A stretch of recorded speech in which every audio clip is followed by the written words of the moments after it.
Welcome to This Explainer. Today, we're unpacking a concept that might completely shake up everything you thought you knew about the design industry. We often picture the traditional industrial designer as this solitary genius, right? Sitting in a brightly lit studio, sketching out the perfect product, completely isolated from the messy, real world outside. Well, it turns out that highly romanticized era, it is dead. It's totally over. We're going to dive into some really fascinating research by Del Giorgio Solfa and D'Amico to discover how modern designers literally have to undesign their outdated habits and completely rebuild themselves for a wildly different post-industrial reality. So let me ask you, is the industrial designer obsolete? It's a heavy, provocative question, but the research points to a massive paradigm shift. That traditional version of the designer, the one who simply gets hired by a massive corporation to sit at a desk and design products in a vacuum, is rapidly disappearing. Dependent employment in the design sector is practically going extinct, and that is forcing a massive, undeniable shift in how we work. To survive out there, let alone thrive, you have to adopt a radically different approach. This shift is happening because we are now living in what researchers call post-industrial cognitive capitalism.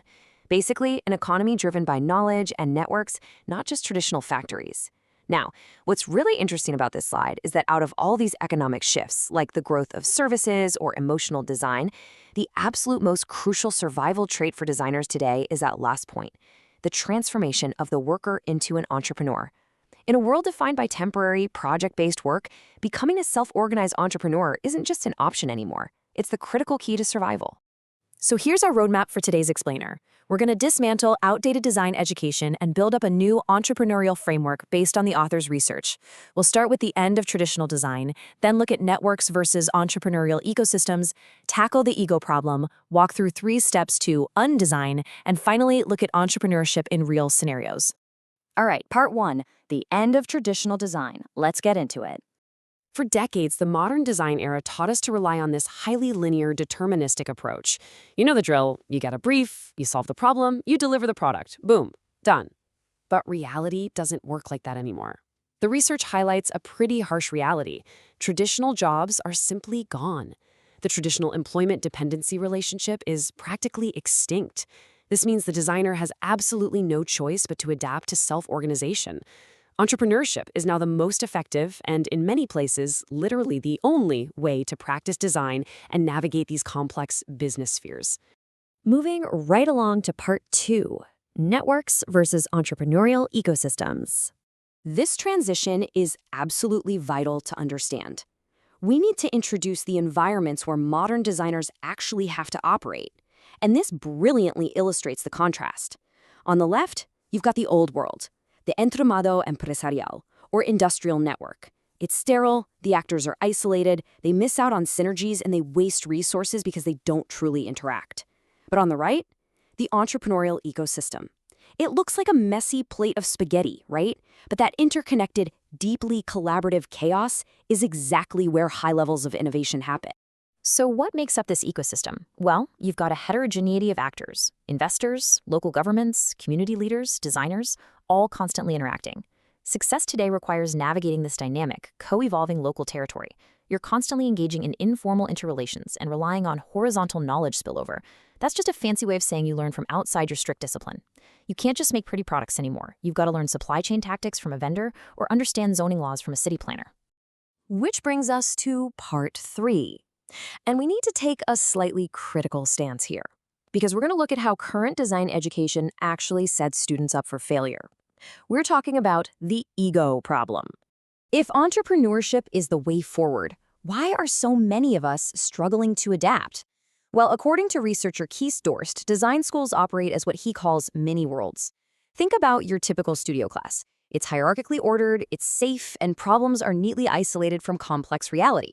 Design schools sensitize students to view themselves as these grand authors of objects. You might design a visually stunning chair, but you never have to actually ask if a local factory can source the materials. You graduate totally unprepared for any real dialogue with external actors who care more about budgets than your artistic vision. So the crucial point is really captured by this hard-hidden quote from Montero. The moral problem of design is its own capacity to achieve excellence. The more excellent it is, the more disturbing it is to the community. Wow, let that sink in. There is this unconscious tradition in design of seeking aesthetic or technical excellence purely for the sake of it. And that pursuit merely feeds the designer's ego while completely ignoring the urgent, messy, real-world problems that society actually needs solved. Let's be real for a second and challenge ourselves. Are you guilty of these weaknesses? Do you fall into the trap of an obsessive search for excellence? Are you designing just for peer approval, vanity, or likes on a portfolio site? When we only talk to other designers, we create these endogenous alliances. We might even disqualify entire unserved market segments just because they don't fit our sleek aesthetic. To become an entrepreneurial designer, you have to recognize these flaws.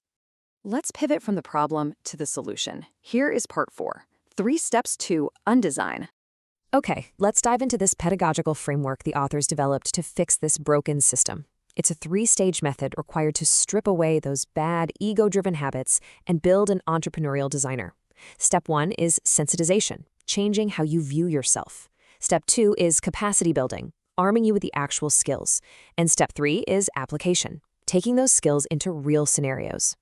Step 1, sensitization, starts with a massive mindset shift. As Polaris says, the first company we must design is our own life. I love that. It highlights that this first step isn't just about learning business tools. It's about treating your entire life project, your own career trajectory, and your strategic plan as the ultimate design challenge. Entrepreneurship is an attitude, not just a business model. In step 2, capacity building, we connect the dots.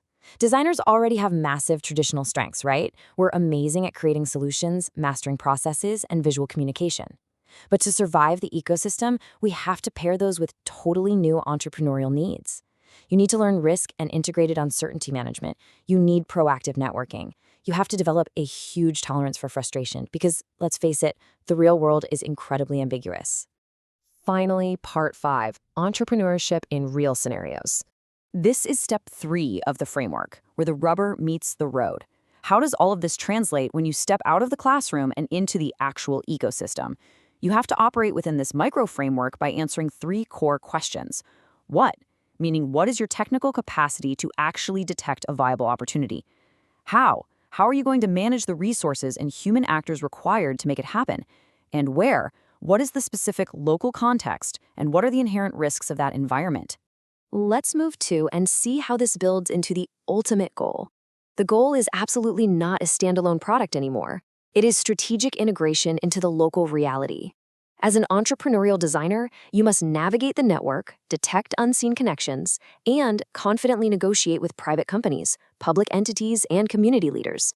Your design is just one piece of a massive, dynamic puzzle. Which leaves us with this final, provocative thought. Are you ready to undesign your future? The opportunity is staring us right in the face to let go of that ego-driven mini-world, embrace the messy, interconnected reality of the entrepreneurial ecosystem, and step up as a proactive leader in your community. The old system is gone, but this new scenario, it's waiting for you. Thanks for joining me for this explainer, and I'll catch you next time.